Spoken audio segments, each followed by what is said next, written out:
अभी मैं कुछ नहीं कह सकता कि इम्तिहान फिजिकल होंगे तो नहीं होंगे, ऑनलाइन होंगे, लेकिन ऑनलाइन में भी दो तरीकाकार हो रहे हैं कि एचईसी के कहने पे इंजीनियरिंग वालों के, मेडिकल के, बीबीए के और सब लोगों के इम्तिहान कैंपस के ऊपर ऑनलाइन हो रहे हैं। I hope you understand the difference between online from home and online from campus. Online का ये मतलब नहीं कि आप घर की कंफर्ट में बैठ के इम्तिहान दें तो वो ऑनलाइन इम्तिहान कहलाएगा। अगर आप कैंपस के अंदर भी इम्तिहान दे रहे हैं, अभी जैसे कि हिम्स वालों के चल रहे हैं इम्तिहान, बीबीए के शुरू हो रहे हैं। वहाँ पे 60 लोग, 50 लोगों की जगह मौजूद है सिटी कैंपस के अंदर। तो मोस्ट प्रोबेबली इम्तिहान आपके ऑनलाइन ही होंगे, लेकिन फिजिकल ऑनलाइन होंगे। You have to come to university और वहाँ आके टीचर की निगरानी में आप लोग इम्तिहान देंगे। अब ज़ाहिर है कि आपकी क्लास बड़ी है, तो आपको 2 हिस्सों में ब्रेक करके 15-15 या 14-15 एक जगह, कोई 3rd फ्लोर पे, कुछ 4th फ्लोर के ऊपर जो हमारा कंप्यूटर लैब है उसके अंदर कुछ को लाइब्रेरी में, कुछ को कंप्यूटर लैब में करके इम्तिहान लिया जाएगा। तो अस्सलाम ये वालेकुम सर। ज़हन जी बोलें। अस्सलाम वालेकुम सर। वालेकुम सलाम। तो मैं ये अभी पहले से ये बात क्लियर कर रहा हूँ कि ऑनलाइन का ये मतलब ये हरगिज़ नहीं है कि आप अपने घर की कम्फर्ट से बैठ के इम्तिहान दोगे। ये तो होगी एक बात, ठीक है? क्योंकि हम ये फैसला कर चुके हैं, आप लोगों को पढ़ाया भी ऑनलाइन किया है, तो इम्तिहान भी हम ऑनलाइन लेंगे, लेकिन उसके लिए आपको कैंपस आके देना पड़ेगा। ये मेडिकल में भी ये हो रहा है, इंजीनियरिंग में भी ये हो रहा है और ज़ाहिर है जिनकी लैब्स वगैरह हैं, उनको देना ही कैंपस पे आके देना पड़ेगा। मेडिकल में, डेंटल में, बिज़नेस स्कूल में भी यही चीज़ चल रही है, हिम्स के अंदर भी यही चीज़ चल रही है। तो बिल्कुल ये क्लियर अपने ज़हन में रखिएगा। टेंटेटिव डेट्स मैंने आपको बता दी हैं, 21-22 मार्च और 28-29 मार्च। इसमें हम ख़त्म करना चाहते हैं, ताकि टीचर्स को भी चेकिंग का टाइम मिल जाए और रमज़ान से पहले-पहले मैं चाह रहा हूँ कि आपके चेक होके रिज़ल्ट अनाउंस हो जाए। अच्छा, रिज़ल्ट की कुछ प्री कंडीशन होती हैं, जो कि मेरे हाथ से बाहर हैं। फॉर एग्ज़ाम्पल, रिज़ल्ट अनाउंस होने की एक शर्त ये भी होती है कि स्टूडेंट के सारे ड्यूज़ क्लियर हों। तो उसके लिए तो मुझे नहीं पता कि कितने लोगों के ड्यूज़ की क्या पोज़ीशन है, क्या सूरत-ए-हाल चल रही है। क्योंकि अभी हमारा एक असाइनमेंट और शुरू होगा, ज़ाहिर है स्प्रिंग के लिए, नए एडमिशन्स के लिए उनके टेस्ट करवाना, नए एडमिशन्स को करवाना। तो स्प्रिंग का सेशन जो है, हम मोस्ट प्रोबेबली अ, आपको ज़्यादा ब्रेक नहीं मिलेगा। यानी आप में से जो लोग कंटिन्यू करें, कुछ लोग ऐसे होंगे कि जिनका ये आखिरी सेमेस्टर होगा, वो आखिरी सेमेस्टर करके फारिग हो जाएँगे। जो लोग अगले सेमेस्टर में जाएँगे, स्प्रिंग में दूसरे सब्जेक्ट लेंगे इनके अलावा जो आप अभी ले रहे हैं। वो हमारा इरादा है शुरू करने का कि रमज़ान के, ज़ाहिर रमज़ान तो आ जाएगा, अगर रिज़ल्ट करते-करते हमें टाइम लगेगा, तो मोस्ट प्रोबेबली 15 अप्रैल से हम शुरू कर देंगे और बीच में ईद की छुट्टियाँ वगैरह अगर आईं तो उनको निकाल के हमारी कोशिश ये है कि हमारे यहाँ ज़ाहिर है सिटी कैंपस के अंदर समर ब्रेक नहीं होता, समर सेशन नहीं होता, तो उसकी वजह से हम इसको खत्म कर लेंगे और आपका उसके बाद फिर फॉल शुरू हो जाएगा। तो ये टेंटेटिव टाइमलाइन है, ज़रा इसको अपने ज़हन में रखिएगा आप लोग, ठीक है? ये तो हो गई पहली बात। नंबर 2, मैंने अभी तक आपके जो मिड टर्म पेपर चेक किए हैं, जिनके मुझे जीमेल पे मिले थे, वो मैंने चेक कर लिए हैं। एलएमएस पे कुछ प्रॉब्लम थी, मैं पूरे नहीं चेक कर सका, मैंने 2 या 3 ही किए हैं वहाँ पे। तो प्रोबब्ली 30% मैं पेपर चेक कर चुका हूँ और frankly I am disappointed. Disappointed in the sense कि जो मैंने जो पेपर बनाया था, मैं नहीं समझता कि कोई वो मुश्किल था कि इसके अंदर ऐसी कोई टेक्नोलॉजी थी या आपसे कोई लंबे-लंबे एसे लिखने के लिए कहा गया, सीधा टू द पॉइंट बात करने के लिए मैंने कही थी। कुछ सवालों के 2 नंबर थे, कुछ सवालों के 0.5 नंबर थे, मैंने जानबूझ के सवाल के आगे नंबर नहीं लिखे थे। लेकिन मेरे पास जो क्वेश्चन पेपर था, उसमें नंबर लिखे हुए थे किस सवाल के कितने हैं। और जो मुझे तकलीफ हो रही है, शायद ये मेरे पढ़ाने में कोई गलती है, मैं अपने गलती एडमिट करता हूँ, कि शायद मैं आपको बेसिक बात नहीं समझा सका। मतलब मिसाल के तौर पे अगर मैं आपसे सवाल पूछ रहा हूँ कि जी आपको रात को आँख खुली है और आपको लग रहा है गैस लीक हो रही है, तो what will be the first thing you do? ये क्या स्टेप्स आप लेंगे? एक कॉमन सेंस की बात है कि आपके घर में जो भी अफराद हैं, उनको आप ओपन में लेके जाएँ। इसमें कोई रॉकेट साइंस नहीं है, इसमें कोई किसी कुछ बताने की ज़रूरत नहीं, कोई अफ़साने, कोई किस्से, कोई कहानी की ज़रूरत नहीं। पहला काम ये है कि आपके घर में जो भी फ़र्द है, उसको आप ओपन में लेके जाएँगे भाई। उसके बाकी सारी बातें बाद में आती हैं, लाइटर, माचिस, सिगरेट, ये किसको फ़ोन करना है, किसको नहीं करना है। पहला काम है सेविंग ऑफ लाइफ़। आपने लोगों को बाहर निकालना है ओपन एयर के अंदर, जो भी घर के अंदर मौजूद हैं। दूसरा स्टेप क्या होगा, घर के इलेक्ट्रिकल मेन्स को ऑफ कर दो ताकि गलती से भी कोई इलेक्ट्रिकल स्विच ऑन हो। इलेक्ट्रिकल जब बिजली का आप बटन ऑन करते हैं कि स्पार्क होता है अंदर, तो अगर वो लिमिट एलईएल लिमिट के अंदर आया हुआ होगा तो वो जगह वहां पे एक्सप्लोजन का खतरा होता है। उसके बाद आप तीसरा स्टेप जो है, ये इसमें कोई वो नहीं, रॉकेट साइंस नहीं, कोई कॉमन सेंस की बात है। तीसरा काम आप ये करेंगे कि जब आपके सेंसेस ठंडी हवा में, बाहर हवा में हो जाएंगे, तो आप या कोई और भी सेहतमंद आदमी अपनी नाक को कवर करके किसी कपड़े से, रुमाल से, और पहली ज़ाहिर है घर में गैस कहाँ आ रही होती है, किचन के अंदर आ रही होती है, या कराची में तो हीटर का रिवाज नहीं है, वो जाके उस जगह को बंद करने की कोशिश करेगा, कोई गलती से अगर खुला हुआ है या नहीं खुला हुआ है, ये चीजें हैं। अब मैं ये देख रहा हूँ कि इस सवाल का जवाब जो है 10 में से 8 आदमी ने गलत दिया। गलत से मेरी मुराद ये है कि आप कुछ भी लिख दें, अगर आप इवैक्यूएशन नहीं लिख रहे अपने फैमिली मेंबर्स की, तो जवाब गलत है मेरी नजर के अंदर। कि आपने पहला स्टेप ही अगर नहीं लिया तो लॉस ऑफ लाइफ आपने करवा दिया। आपने हेल्प के लिए फोन कर दिया, आपने उसको कर दिया, जो कुछ आपने करना है कर दिया, लेकिन अगर आपने अपनी हेलो। फैमिली को जी हाय हाँ। कुछ कह रहे हैं कोई साहब?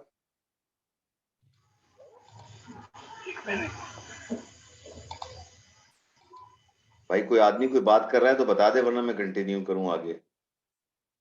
सर आप कंटिन्यू कर रहे हो, किसी का माइक ऑन है शायद। अच्छा, तो ये जो है मुझे इस चीज का बहर रहा। अच्छा, दूसरी बात आ जाइए, मैंने आपसे एक सवाल पूछा, कॉमन सा सवाल है।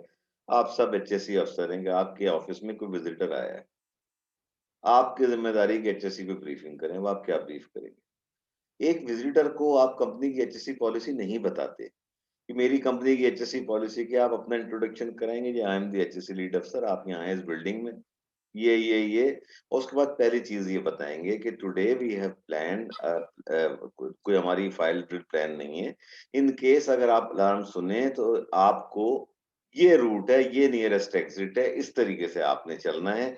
इस मीटिंग में मैं तो ये ब्रीफिंग दे के चला जाऊंगा, मेरे बाद जो साहब बचेंगे ये आपके लीडर होंगे, ये आपको इवैक्यूएट कराएंगे, सेफली इवैक्यूएट कराएंगे। उसके बाद सारी कहानियां शुरू होती हैं कि आप क्या बताएंगे। अगर आपने उसको फायर ड्रिल के बारे में ब्रीफ नहीं किया कि whether we have today a planned fire drill और अनप्लान्ड फायर नहीं है, प्लान नहीं है, तो अनप्लान्ड जो है मतलब इसमें फायर होगी। अनप्लान्ड फायर ड्रिल तो नॉर्मली ऐसे करते नहीं है, वो अलग बात होती की जाती है कि लोगों को चेक करने के लिए कि कितनी उनकी वो है।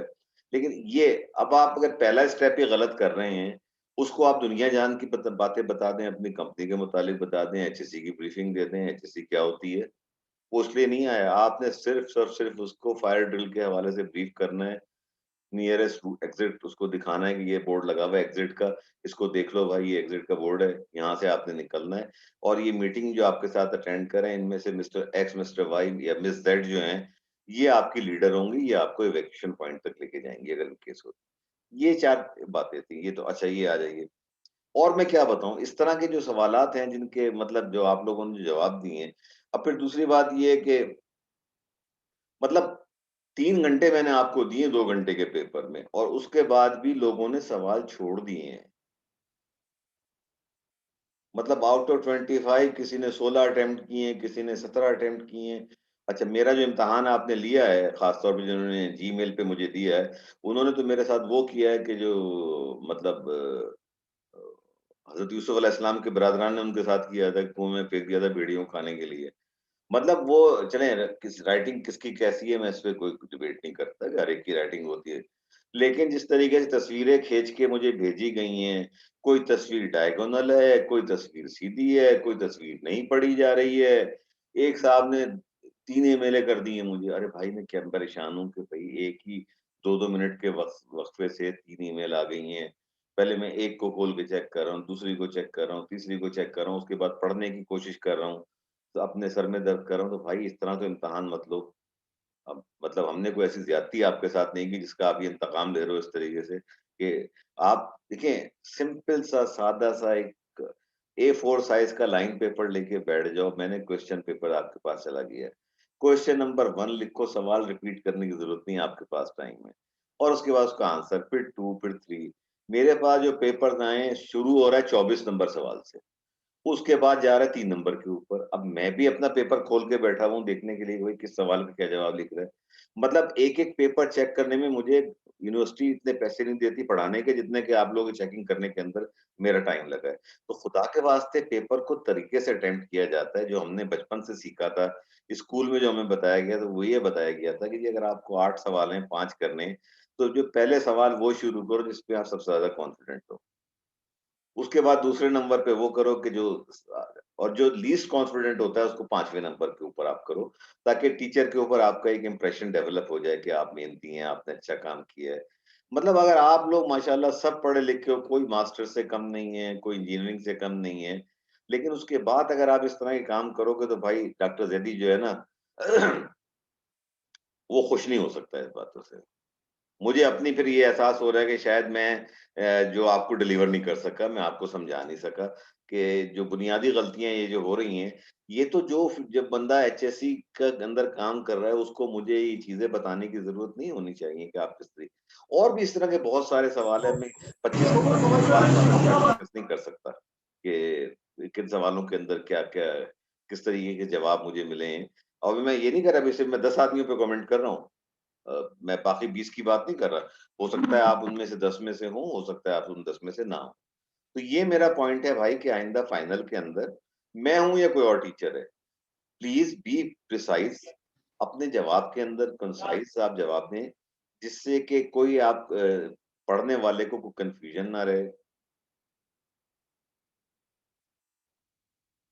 अगर आप में से कोई मेरी बात से इत्तेफ़ाक नहीं करता तो प्लीज़ मुझे बताएँ कि अगर मैं गलत कह रहा हूँ।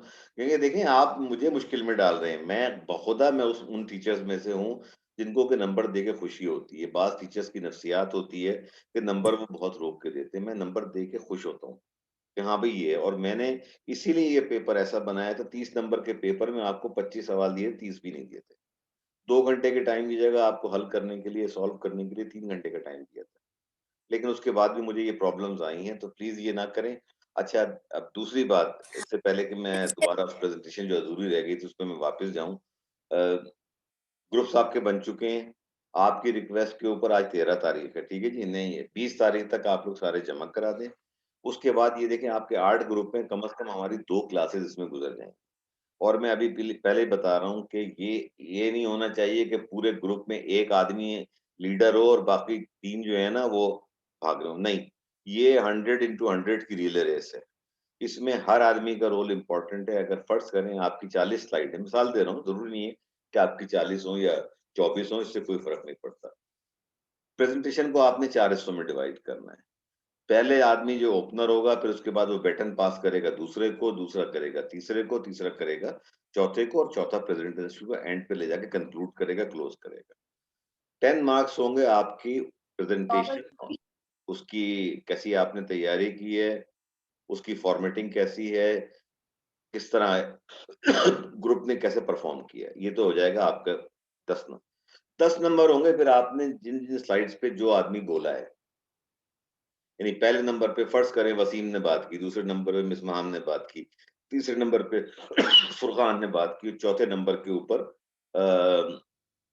नुमान ने बात की, ठीक है? तो ग्रुप को इवैल्यूएट करने के बाद मैं नहीं करूँगा, आप लोगों से करवाऊँगा मैं, आपके जो पीयर्स होंगे, ताकि मुझे पता चल जाए कितने दयानतदार आप में, कितनी ईमानदारी से अपने साथियों को आप इवैल्यूएट करते हैं। आप मुझे बताएँगे कि जी ये प्रेज़ेंटेशन जो ग्रुप 1 ने की है, इसके अंदर जो है जी ग्रुप के बनते हैं 10 में से 8 नंबर। उसके बाद पहला प्रेज़ेंटर है, उसने ओपनिंग बहुत अच्छी की थी, बड़ा अच्छा एक्सप्लेन किया था स्लाइड्स को, टॉपिक को, इसके 10 में से 9 बनते हैं। दूसरा वाला उससे बेहतर था, इसके 10 में से 10 बनते हैं। तीसरा वाला माठा था, इसके 10 में से 7 बनते हैं। चौथा वाला क्लोजिंग उसने अच्छी की, इसके 10 में।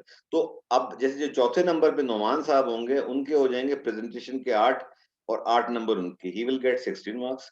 जिसने 10 नंबर लिए हैं, 10 वो प्रेज़ेंटेशन के 8, he will get in the same group there will be different rating of the participants.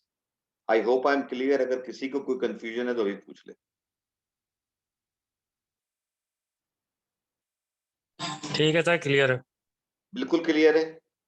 और 20 तारीख के यस क्लास सर, का क्लियर है। मतलब ये है कि मुझे 20 तारीख की क्लास का मतलब ये है कि मुझे जुम्मे को शाम 5 बजे तक आप लोगों की प्रेजेंटेशन मिल जानी चाहिए। Okay sir. ओके? और ये नहीं कि ओके सर, पूरा ओके ग्रुप सर। प्रेजेंट होना चाहिए। मैं ये नहीं सुनना चाहता कि जी फलाने की बिजली नहीं है तो फलाने का नेट नहीं है, तो ये नहीं है। अगर ग्रुप प्रेजेंट होगा तो मैं प्रेजेंटेशन लूंगा, वरना फिर अगली 2 क्लासों में अगर ये पूरा नहीं हुआ तो वो ग्रुप जिसकी प्रेजेंटेशन नहीं होगी they will be mark absent in the assignment.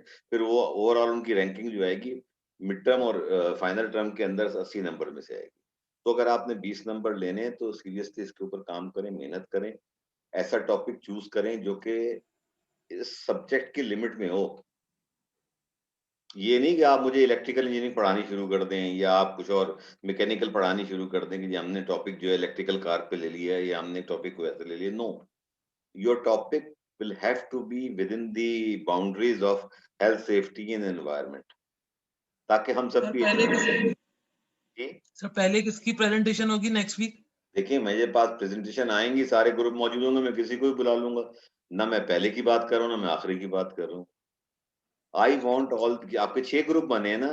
Furqan correct me if I am wrong. Furqan yes साहब sir, yes 6 sir, group yes sir, बने 6 हैं ना? ग्रुप है। 6 ग्रुप है जी ना? सर। तो मैं 6 की प्रेजेंटेशन चाहिए, 3 को एक क्लास में करूंगा, 3 को एक क्लास में करूंगा। अगर आप लोग भी ऊपर है कि अगर आपकी क्लासे मतलब 3 घंटे में 3 प्रेजेंटेशन मेरे हिसाब से आराम से हो जानी चाहिए। कोई भी प्रेजेंटेशन इतनी बड़ी नहीं होती कि उसके लिए 2 घंटे लगे एक करने के लिए। और अननेसेसरी स्लाइड्स ना दें, कोशिश करें कि जस्ट रेलेवेंट डाटा देके बात करें। जितना डाटा आपका स्ट्रांग होगा उतना ही आपका आर्गुमेंट बनता है, आपका केस बनता है उस बात का। क्लियर हो गई ये बात? Excuse me sir. जी जी यस सर।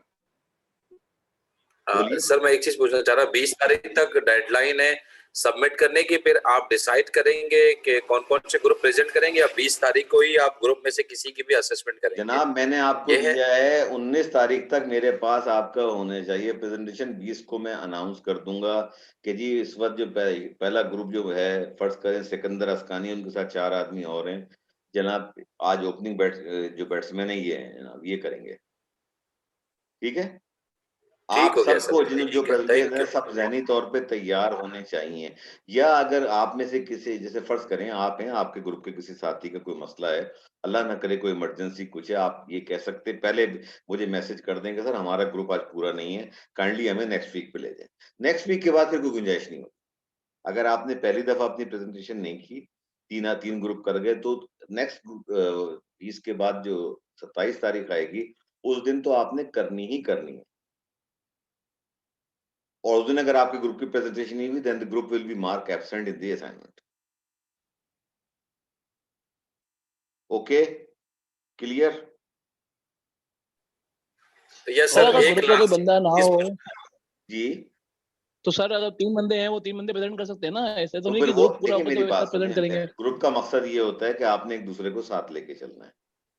एक दूसरे की सपोर्ट करने के लिए ग्रुप की प्रेजेंटेशन इसलिए करवाई जाती है ताकि आप टीम वर्क आपके अंदर आए, आप एक दूसरे को कॉम्प्लीमेंट करना सीखें। और जो मैंने रिले की मिसाल दी है, रिले का मकसद ये होता है कि एक पूरी टीम एक रेस में दौड़ रही होती है किसी चीज को, मकसद को अचीव करने के लिए। यही है। अगर एक बंदा आपका एब्सेंट हो रहा है और दोनों पहले हफ्ते भी नहीं है, दूसरे हफ्ते में भी नहीं है, जाहिर है फिर 3 आदमी प्रेजेंट करेंगे और वो बंदा एब्सेंट काउंट होगा। अगर कोई ऐसा इंडिविजुअल है जो कि पहले हफ्ते भी नहीं आया और सेकंड वीक भी नहीं आया, तो जाहिर है कि उसके ऊपर मैं बाकी 3 को तो उसकी सजा नहीं दूंगा ना। ठीक है सर, थैंक यू। इसलिए आपकी जिम्मेदारी ना अपने ग्रुप को मजबूर करें कि वो ये करे, वो मतलब आपके सारे मेंबर्स आ जाएं। क्लियर है? यस सर, यस सर, एक कंफ्यूजन और क्लियर करते हैं जी जी लास्ट। बताइए बताइए। सर वो ये है कि जैसे ग्रुप ने स्लाइड्स बना लिए, प्रेजेंटेशन शेयर किया, जस्ट सिर्फ सर टाइमिंग बता दें कि एक ग्रुप की टाइमिंग कितनी होगी ताकि उसी हिसाब से हम डिजाइन करें सर पीपीटी देखिए को। मैंने तो आपसे कहा है ना कि 45, ये जूम 40 मिनट अलाउ करता है, मैं आपको अलाउ कर रहा हूँ कि आप प्रेजेंटेशन ऐसी बनाएं कि 30 मिनट 35 मिनट तक आप उसे बोलें। 15 मिनट के अंदर जो है आपसे सवाल किए जाएं उसके ऊपर के, आपके साथियों का और मेरा सबका राइट होगा कि हम आपसे पूछें कि आपने जो ये पॉइंट बताया है इसको जरा एक्सप्लेन कर दें, इसको एक्सप्लेन कर दें। उसके बाद आपकी रैंकिंग हुई तो ऑलमोस्ट एक क्लास के अंदर 3 ग्रुप निपट सकते हैं। तो आप एज्यूम कर लें कि विद क्वेश्चन आंसर, विद ये जो जूम का ब्रेक आता है, सबको मिला के आपकी जो है तकरीबन 1 घंटा आप समझ लें। ठीक है सर, थैंक यू। प्रेजेंटेशन के लिए 35 मिनट हैं, ये याद रखें ज़हन में। बिस्मिल्लाहिर्रहमानिर्रहीम से और थैंक यू तक ये 35 मिनट्स के अंदर 4 आदमियों ने, तो आप ये समझ लें कि बेसिकली हर आदमी ने 8-9 मिनट बोलना है। ठीक और हो गया कोई सर, एक थैंक यू। लीडर हो या कोई भी हो, वो डोमिनेट करने की कोशिश ना करे, उससे होगा आपके ग्रुप मेंबर को नुकसान होगा। इक्वली डिस्ट्रीब्यूट करें स्लाइड, प्रेजेंटेशन को इस तरह बनाएं कि इक्वली सब उसमें पार्टिसिपेट कर सकें ताकि सबकी नंबरिंग हो। Okay sir, okay, okay, thank you. चलें जी।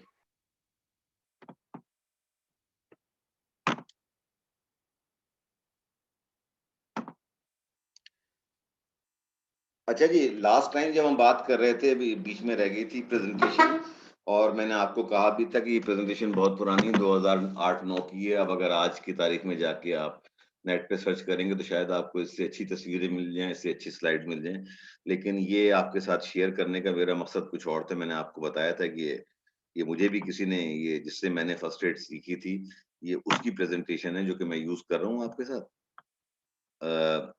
तो पिछली दफा हमने कुछ बात की थी, बेसिकली ये 160 स्लाइड की प्रेजेंटेशन है, इसमें पूरी चीजें कवर की गई हैं फर्स्ट एड की। रिमेनिंग आज की क्लास के अंदर मैं इसको खत्म करने की कोशिश करूंगा और उसके बाद मैं आपको इसको फुरकान को मेल भी कर दूंगा। उसके बाद मैं आपसे दरख्वास्त करूंगा कि अपने अपने इदारों में आप लोग इस प्रेजेंटेशन को अपने मैनेजमेंट से इजाजत लेके इसको शेयर करें। इसका कोई कॉपीराइट नहीं है, कुछ नहीं है। तो पिछली दफा जो हमने बात की थी, यहाँ तक बात की थी, कैजुअलिटी जो है आपकी, आपको कैसे पता चलेगा कि वो होश में है या बेहोश है। तो उसके 3 तरीके हमने देखे थे कि आप उसको आवाज देके देखें, उसको हिला के देखें और उसके कान की जो ईयर लोब है इसको पिंच करके देखें। तो अगर इन तीनों चीजों को रिस्पॉन्ड ना कर ले तो आप उसको अनकॉन्शियस ट्रीट करेंगे, ठीक है ना। कॉन्शियस अगर है, बंदा जाग रहा है और आपकी बात पे रिस्पॉन्ड कर दिया, आवाज का जवाब दे दिया, तो आप उसको तसल्ली देंगे, भाई घबराओ मत, मदद रास्ते के अंदर है। उसको देखेंगे, पूरा सर्वे करेंगे कि कहाँ उसके आपको चोट नज़र आ रही है और जो स्पेसिफिक इंजरी है उसको आप अटेंड करेंगे उसकी, ठीक है? और ज़ाहिर है कि एम्बुलेंस या ट्रांसपोर्ट कोई भी उसको अस्पताल पहुँचाने के लिए आप इसको इस्तेमाल करेंगे। अब दूसरी चीज़ क्या है, फर्स्ट एग्ज़ामिनेशन में क्या होता है कि पहली चीज़ आपने देखनी है, रिस्पॉन्सेज़ तो आपने चेक कर लिए ना। उसके बाद जब आपने रिस्पॉन्सेज़ चेक कर लिए और आपको 2 सूरत-ए-हाल हो सकती है, आइदर कॉन्शियस है या अनकॉन्शियस है। कॉन्शियस आदमी को आपने पहले कहना है, घबराओ मत, ठीक हो जाएगा, सब ठीक हो जाएगा। उसके बाद आपने उसका जायज़ा लेना है। कुछ चीज़ें ऐसी होती हैं जो आगे हम देखेंगे फ्रैक्चर वगैरह के अंदर, जो आपको विज़िबल आई से नज़र आ जाता है। कुछ चीज़ें आपको नज़र नहीं आती लेकिन आपको उनका पता होना चाहिए। फॉर एग्ज़ाम्पल जाके आप आगे मैं आपको बताऊँगा कि टेंडरनेस क्या होती है या अगर कोई फ्रैक्चर है, उसका आप कैसे पता चलाएँगे। आप बंदे जो भी है इंजर्ड पर्सन, उसको लिटा के उसको सर से पैर तक एक आपने जायज़ा लेना है, कि आपको पता चल जाए क्या है। अगर खुदा न ख़ास्ता हेड इंजरी आपको फ़ौरन नज़र आ जाएगा खून बहता हुआ, या अगर उसकी नाक से खून आ रहा है, तो ये इंडिकेट कर रहा है कि कोई न कोई इंटरनल इसकी इंजरी जो इसकी नाक से खून लेके आ रही है, कुछ ब्रेन का भी इसके मसला हो सकता है। तो उसी हिसाब से आप उसको लिटा देंगे और उसका एग्ज़ामिनेशन करेंगे, फिर सेकेंडरी एग्ज़ाम करेंगे। सेकेंडरी एग्जामिनेशन में हेड टू टो आप पूरा चेक करेंगे, कोई फ्रैक्चर तो आपको नजर नहीं आ रहा, कोई ब्लीडिंग तो एक्स्ट्रा आपको नजर नहीं आ रही, और जो फर्स्ट एडर आएगा या एम्बुलेंस जब आएगी तो उसको आप बताएंगे, ब्रीफ करेंगे कि जी ये है। आपने क्या क्या देखना है, DOTS, ठीक है। डी क्या है, डिफॉर्मिटीज। अगर किसी का हाथ टूट गया है तो वो आपको नॉर्मल हालात में नजर नहीं आएगा। तो कोई भी जिस्म के ऊपर अगर डिफॉर्मिटी है तो फौरन आपके लिए बड़ी ऑब्वियस हो जाएगी कि इस पार्ट में, इस बॉडी पार्ट के अंदर एक डिफॉर्मिटी आई हुई है। दूसरी चीज क्या है, ओपन इंजरीज। अगर कोई कट है, ब्लीडिंग हो रही है, तो आपको फौरन पता चल जाएगा कि भाई ये कट जो है ना, इसके ऊपर तो स्टिचेस की नौबत आएगी, तो लिहाजा मेरा पहला काम ये है कि इस ओपन इंजरी को किसी तरीके से ब्लीडिंग को मैं रोक दूं। तो आप उसी के हिसाब से उसका फर्स्ट एड देंगे, क्या उसके ऊपर जो भी गॉज रखेंगे, टाइट बांधेंगे ताकि उसका ब्लड लॉस जो है कम से कम हो जाए। तीसरी चीज क्या है, आप टेंडरनेस चेक करेंगे। जो चीज जख्मी होती है, कोई मसल डैमेज होता है, कुछ होता है, वो वहां पे मसल की सख्ती की जगह नरमी आ जाती है, तो वो आपको बता देती है कि ये यहाँ पे कुछ गड़बड़ है इस जगह के ऊपर। और जो जहाँ ये आपको पता ही होगा कि जब हड्डी टूटती है तो स्वेलिंग जरूर होती है। डॉक्टर पहली चीज जो देखता है वो ये देखता है, खुदा ना खास्ता पैर में चोट है, कुछ है, कि स्वेलिंग तो नहीं है। स्वेलिंग है तो पहले एक्सरे करो। ये 4 चीजें हैं, डिफॉर्मिटीज, ओपन इंजरीज, टेंडरनेस और स्वेलिंग। ये चारों चीजों को आपने देखना है, अपने जो आपका पेशेंट कह लें या कैजुअलिटी कह लें, जो भी है। अच्छा, अब एक चीज होती है फिट। फिट कहते हैं दौरा पड़ना, जैसे मैंने आपको बताया था, इसको बढ़ने के 3-4 रीजन होते हैं कि एक तो बुखार अगर 105 से बढ़ जाए तो खासतौर पे बच्चों में ये बड़ी प्रॉब्लम होती है कि उनको फिट्स का ये एक अटैक होता है और उसको हैंडल करना होता है कि बच्चे को उसका मतलब एक तो टेम्परेचर कम करते करते हैं, दूसरा ये होता है किसी को कुत्ते ने काटा हुआ है, एपिलेप्सी का मर्ज है या टेटनस की बीमारी हो गई है, आप कहीं गिरे, कोई जंगालू चीज से आपको लग गया है, टेटनस अगर बदन में फैलता है वो भी फिट्स डालता है। अब आप तो नहीं पता, एज ए फर्स्ट एडर आपको नहीं पता किस लिए हुआ है, तो आपने इन तमाम चीजों को आपने जो ट्रीट करना है उसको अगर किसी को जहर दिया गया उसको भी फिट्स पड़ सकते हैं और हेड इंजरी की सूरत में भी फिट्स पड़ सकते हैं। तो बुखार के तो ये हाई टेम्परेचर में पहला काम आप ये करेंगे बुखार का कि उसको ठंडा करेंगे उसको। मतलब ठंडा कपड़ा, सादा पानी से उसको डालेंगे उसके ऊपर, कुछ भी करेंगे, कोई ऐसा काम करेंगे आप कि उसका टेम्परेचर जितनी जल्दी आप कंट्रोल कर सकें। छोटा बच्चा होगा आप उसे शावर में ले जाके खड़ा कर देंगे और उसके ऊपर आप पानी डालेंगे, तो उसका टेम्परेचर प्रोवाइडेड कि उसका आपको ये अंदाजा होगा उसका फीवर बहुत ज़्यादा हाई है, तो आप उसका टेम्परेचर कम करने की कोई एक चीज़ आती है रबिंग अल्कोहल, लेकिन पाकिस्तान में चूँकि हर चीज़ का नाजायज़ इस्तेमाल होता है, तो रबिंग अल्कोहल आपको मिलती नहीं है। वरना वेस्ट के अंदर रबिंग अल्कोहल जहाँ टेम्परेचर 100 से बच्चे का बढ़ता है, तो माँ या बाप या कोई भी जो होता है, वो एक स्पंज के अंदर रबिंग अल्कोहल लेके बच्चे के जिस्म के ऊपर, सीने पे, कमर पे, पैरों पे फेरते हैं, तो उससे एकदम से बॉडी टेम्परेचर ड्रॉप हो जाता है। एपिलेप्सी हो गया, टेटनस हो गया, रेबीज हो गया, इस तीनों के अंदर जो फिट्स पड़ता है ना, उसमें आपने पॉइजन का तो आप कुछ नहीं, ये पोजीशन आपने फिट वाले को लेके आना है कि जो मरीज है उसका यानी सर आप अपने सीने पे ले लेंगे, हाथ उसके ऐसे करके, ताकि फिट्स में क्या होता है कि मरीज को अपना पता नहीं होता है कि मैं कहाँ जा रहा हूँ। आपका काम ये होता है कि उसको फर्दर डैमेज ना होने दें। बिस्तर पे अगर लेटा हुआ है उसको फिट पड़ा, ये ना हो कि फिट के दौरान पलटता हुआ नीचे जमीन पे गिरे और अपना सर फाड़ ले वो। तो ये चीज़ आपने फिट्स के अंदर उसको इमोबिलाइज करना होता है, उसको रोकना होता है।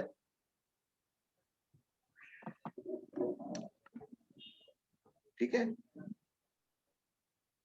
बुखार होगा, कोल्ड स्पंजिंग करेंगे। उसका जो जिसको फिट्स पड़ रहा है, उसके आप कॉलर जो है उसको खोल देंगे, बटन अगर उसके कमीज के हैं तो खोल देंगे। रिकवरी पोजीशन हम पहले डिस्कस कर चुके हैं। ठीक है ना? जब उसका झटके पड़ना बंद हो जाए तो आप उसको रिकवरी पोजीशन में लिटा के राइट हैंड उसका चिन के नीचे करके साइड के ऊपर उसकी जबान को चेक करेंगे कि पीछे जाके वो फंस तो नहीं गई है, ताकि उसकी ब्रीथिंग ना रुक जाए। ये सारे काम करने के बाद ये रिकवरी कंप्लीट करेंगे और नेचुरली के आप उस आदमी को, पेशेंट को एम्बुलेंस कॉल करेंगे ताकि उसको अटेंशन मिल सके या गाड़ी का अरेंजमेंट करेंगे उसको हॉस्पिटल, लेकिन पहले आप कोशिश करेंगे घर के अंदर वो रिकवर हो जाए। फिट्स पड़ते हुए बंदे को ले जाना इतना मुनासिब बात नहीं है। ठीक है? तो ये जब आप कर रहे होते हैं तो आप उसको सर के नीचे आपने तौलिया रख दिया या कोई चीज ऐसी रख दी कि उसके कोई डैमेज ना कर ले वो अपने आप को, राइट? और रिकवरी पोजीशन बच्चा हो, बड़ा हो, रिकवरी पोजीशन हम पिछली दफा हम डिस्कस कर चुके हैं। चाहे वो फिट्स की सूरत में हो, चाहे किसी भी सूरत में हो, आपने उसका एबीसी एयरवे क्लियर रखना है, ब्रीदिंग को उसकी नॉर्मल रखना है, ठीक है? अच्छा, अब फेंटिंग जो है वो आदमी बेहोश हो जाता है। दो आपने देखा होगा अक्सर ये होता है कि सदमे से आदमी बेहोश हो जाता है। बाद लोग ऐसे होते हैं कि प्रमोशन की लिस्ट लगी उनका नाम नहीं, वो बेहोश हो जाते हैं देख के कि ये हमारा नाम नहीं, साथियों का नाम आ गया उसके अंदर। ठीक है? बेसिकली होता क्या है कि आपके दिमाग को टेम्परेरी ब्लड फ्लो जो है थोड़ा-सा कम होता है, थोड़ी-सी कमी हो जाती है। उससे जो है इंसान फेंट हो जाता है। फेंट होने के और भी बहुत सारे रीज़न होते हैं। आप एक्सट्रीम हीट से भी फेंट हो जाते हैं। आप ह्यूमिडिटी एक्सट्रीम हो उसके अंदर भी आप फेंट हो जाते हैं। बॉडी आपकी इतना पानी ज़ाया कर देती है, वो अलग रीज़न है। लेकिन ये जो फेंटिंग होती है ना, एक तो वो कहते हैं ना कि दर्द इतना बढ़ गया कि वो जो है आदमी उससे बेहोश हो गया, दर्द की शिद्दत से बेहोश हो गया। इमोशनल अपसेट, घर के अंदर कोई नुकसान हो गया है, कोई ख़ास तौर पे अक्सर लॉस ऑफ लाइफ की वजह से जो है वो होता है। अल्लाह ना करे हम में से कोई ऐसा हो जो लैक ऑफ फूड की वजह से बेहोश होता हो या फेंट होता हो। नॉर्मली ऐसा होता नहीं है, लेकिन फिर भी कुछ लोगों को ऐसा भी होता है कि जैसे अगर कोई शख्स है भूख हड़ताल के ऊपर वो है, जैसे कि आज आपके कुछ साथी कह रहे थे कि अगर हमारे इम्तिहान घर से नहीं आपने नहीं लिए, तो सर हम जो है भूख हड़ताल पे चले जाएँगे। आप ही के भाई लोग कुछ कह रहे थे आज मुझसे। तो ये चीज़ है भाई, देखें इस चीज़ें नहीं चलती हैं। ठीक है ना? अच्छा, आदमी इमोशनल अगर अपसेट हैं, इमोशनल अपसेट मैंने आपको बता दिया कि फैमिली में अगर कोई लॉस ऑफ लाइफ हुआ है, कुछ हुआ है, तो उससे आप अपसेट हो जाते हैं। आप एग्ज़ॉस्ट हो गए, हीट से एग्ज़ॉस्ट हो गए, ह्यूमिडिटी से एग्ज़ॉस्ट हो गए, ये चीज़ें आपको फेंट कर देती हैं। अब फिज़िकल इनएक्टिविटी, बैठे-बैठे भी आदमी अच्छा ये देखिए ये जो तस्वीर है ना आपको ये बता रही है, मैं उस दिन पढ़ रहा था एक किताब के अंदर कि अल्लाह ने हमें कैसा मुकम्मल दीन दिया और हमने उसका क्या असर कर दिया है। मतलब मैं पढ़ रहा था किताब के अंदर कि जो बताया गया है कि अगर आप बिस्तर पे लेटे हुए हैं ना आपकी आँख खुलती है, तो आप एकदम से ना उठें। आप 1 मिनट तक मतलब बिस्तर पे अगर रात को आपको टॉयलेट जाने की ज़रूरत भी पड़ रही है, तो आप फ़ौरन ना उठें। आप 1 मिनट बिस्तर पे लेट रहे हैं, उसके बाद आप आराम से अपने पैर नीचे रखें और बैठने की पोज़ीशन में आके 1 मिनट तक बैठें। उसके बाद आप खड़े हों, फिर आप जाएँ, जो कुछ भी करना है आज। सडन मूवमेंट जो होती है ना, इससे आप अपने आप को गिराते हैं। तो ये जो जल्दी के अंदर लोग होते हैं ना, चाहे वो सीढ़ियों पे जल्दी कर रहे हों या चलने-फिरने में जल्दी कर रहे हों या उठने में बिस्तर से उठने में जल्दी कर रहे हों, ये चीज़ जो है बड़ी डेंजरस होती है, सडन मूवमेंट जो होती है। अब ऐसे लोगों के लिए क्या है, इसके आगे मैं आपको पोज़ीशन दिखाता हूँ, कैज़ुअल्टी को आपने किस तरीके से बिठाना है, जब तक कि वो दोबारा उसको होश ना आ जाए। अच्छा, ख़ास तौर पे अगर आपने देखा होगा कि जो हमारा ख़ास तौर पे जो फैमिलीज़ के अंदर जो अगर कोई लॉस ऑफ लाइफ हो जाए, तो अक्सर आपने ये महसूस किया होगा, देखा होगा कि जो फैमिली की ख़वातीन होती हैं ना, ओल्ड मिडल एज या ओल्ड एज ख़वातीन या जवान बच्चियाँ जिनके के अगर फादर का लॉस हो जाए, तो वो इसको बर्दाश्त नहीं कर पाती हैं।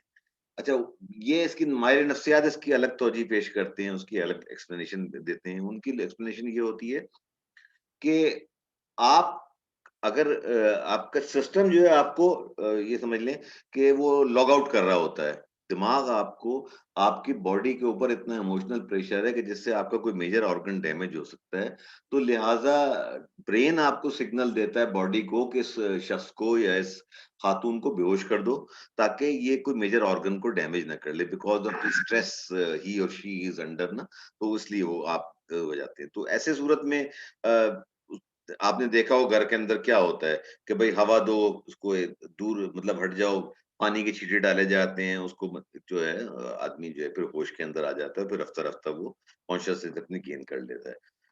बाकी अगर किसी और वजह से फेंट हुआ है, ये पोज़ीशन है उसकी फेंट की कि आप उसको इस तरीके से आप कर दें, तो इससे कम से कम उसकी कोई मेजर डैमेज नहीं करेगा अपने आप को, ठीक है? वही जो हमने पहले बात की थी एबीसी की कि किसी भी सूरत में फर्स्ट एडर को ये ख्याल रखना चाहिए कि एयरवे क्लियर हो, बंदा सांस ले रहा हो और सर्कुलेशन हो रही हो ब्लड की, ताकि डिफरेंट ऑर्गन और टिश्यूज जो हैं उनको ब्लड पहुंचता रहे, उनको कोई डैमेज ना हो। ठीक है। अच्छा, अब अगर किसी भी शख्स की सांस रुकती क्यों है, क्योंकि ये ज्यादा हो जाएगा, क्योंकि अभी पास 4 मिनट रह गए, चले बात करते हैं कि सर्कुलेशन रुकने की बड़ी वजह या ब्रीथिंग रुकने की बड़ी वजह नंबर 1 जो हो सकता है, हार्ट अटैक होगा, या किसी को बिजली का झटका लगा है और दूर जाके गिरा है, बेहोश हो गया है, सफोकेशन हो गई है, डूब गया है कोई बंदा, या कोई चीज़ फँस गई है, गले में चोक हो गई है, या सीवियर इंजरी अगर हुई है उसके बाद वो सीवियर इंजरी के बाद लॉस ऑफ ब्लड से इतना ज़्यादा लॉस ऑफ ब्लड हुआ है कि वो अनकॉन्शियसनेस में चला जाता है और उसकी साँस रुक जाती है, ठीक है? आदमी कहते हैं ना कि डेथ के बाद भी इंसान का जिस्म 4 से 6 मिनट तक ज़िंदा रहता है। ज़हन जो है उसका 4 से 6 मिनट तक ज़िंदा रहता है। बाद साइंसदान इसको प 5 मिनट 20 सेकंड बताते हैं, कोई कुछ बताता है। मैं सिर्फ़ ये 2 तस्वीरें दिखा के यहाँ रुक जाऊँगा, क्योंकि ज़ूम का टाइम खत्म हो रहा है, ठीक है? बच्चे और मतलब बेबी को रेस्पिरेटरी प्रॉब्लम में आपने ज़्यादा करना है। और अगर आप देखें किसी बड़े को हुआ है तो 40 से अगर प्लस है, तो समझ लें कि 70% चांस इस बात का है कि उसको कार्डियक अरेस्ट हो रहा है।